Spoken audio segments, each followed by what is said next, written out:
কিছু কিছু pan Indian cinema রয়েছে যেগুলো দেখলে কোনোভাবেই মনে হয় না যে ইন্ডিয়ান সিনেমা দেখছি। আর সে সকল সিনেমাতে যদি উপজাতিদের নিয়ে কোনো শট থাকে তাহলে তো কথাই নেই।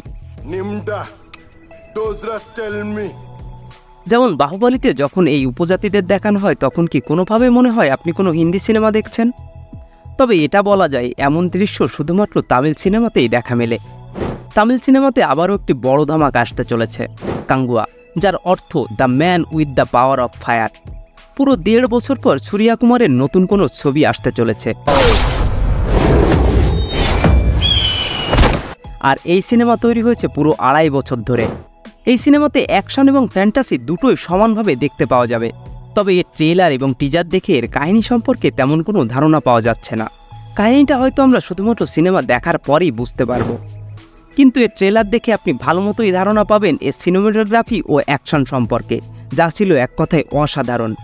এখানে অ্যাকশনের সঙ্গে সঙ্গে ব্রুটালিটিও রয়েছে চরম আকারে, যেমন গলার উপর তরোয়াল চালানো, অনেকগুলো হাত একসঙ্গে পানির নিচে ডুবে যাওয়া, এমনকি কুমিরের সঙ্গে কাঙ্গুয়ার যে শটটা এটাও ছিল অসাধারণ।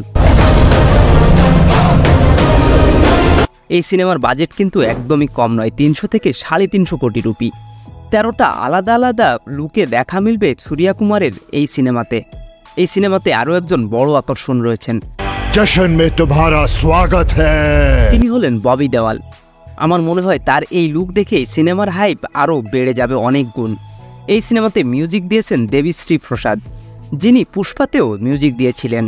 मौत बनकर जाओ और उसके ऊपर चढ़कर उसकी खून से भरी खोपड़ियां आरती में ले आओ। তবে ট্রেলারে কোথাও দিশা পাটানিকে খুঁজে পাওয়া যায়নি, তবে উনি এই মুভিতে আছেন। এই সিনেমাটি মুক্তি পেতে যাচ্ছে 10ই অক্টোবর 2024-এ।